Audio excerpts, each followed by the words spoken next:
AITA for ignoring my wife after she threw away my late wife's videotapes? I don't know what to do anymore. My heart is shattered, my mind is racing, and I feel completely lost. I need to know if I'm in the wrong, or if my anger is justified. My daughter, Eleanor, is about to turn 18 in 2 weeks. This should be a moment of celebration, a milestone, but instead I'm sitting here, drowning in frustration and heartbreak. Let me take you back so you can understand why this moment is so important to me. My late wife Chloe and I met in college. She was my first love, my best friend, my everything. After we got married, she surprised me with the news that we were expecting our first child. Overjoyed, we bought a video camera and documented everything. Silly moments, heartfelt conversations, messages to our unborn daughter, and the everyday joys of preparing for parenthood. We made a promise to each other. Eleanor would get to see these videos on her 18th birthday, a gift of memories, a bridge to the mother she never got to know. But life had other plans. Chloe was taken from us when Eleanor was just 2 years old. A drunk driver ran a red light and destroyed our world in an instant. I was shattered. Raising our daughter alone was the hardest thing I've ever done.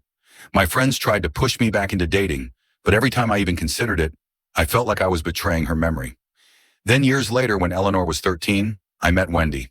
She had just gone through a divorce and had 2 kids of her own. We connected, and 2 years later, we got married. I thought we had built something strong together, but now I don't even know anymore. Fast forward to now. A week ago, I told Wendy about the tapes. I was so excited to finally share this part of Chloe with our daughter. But I noticed Wendy's expression shift, her smile fading into something uneasy. This wasn't new. Anytime I mentioned Chloe, Wendy would get uncomfortable. She's told me before that she feels like she could never measure up, that Chloe was beautiful, successful, and irreplaceable. I always reassured her that I loved her for who she was, not as a replacement for my late wife. That night she broke down crying, expressing how much it hurt to feel second best. I comforted her, telling her that my heart was big enough to love both of them in different ways. She apologized the next morning, and I thought we had moved past it.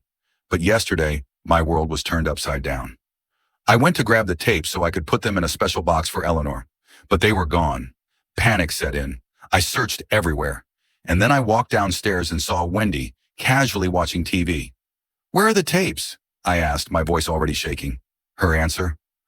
"I threw them away." My heart stopped. My stomach dropped. I felt like the air had been sucked out of the room.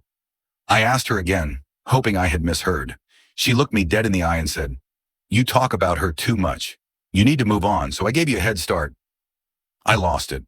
I was shaking with rage, my voice cracking as I told her she had no right to take that from me, from Eleanor. This wasn't just about memories.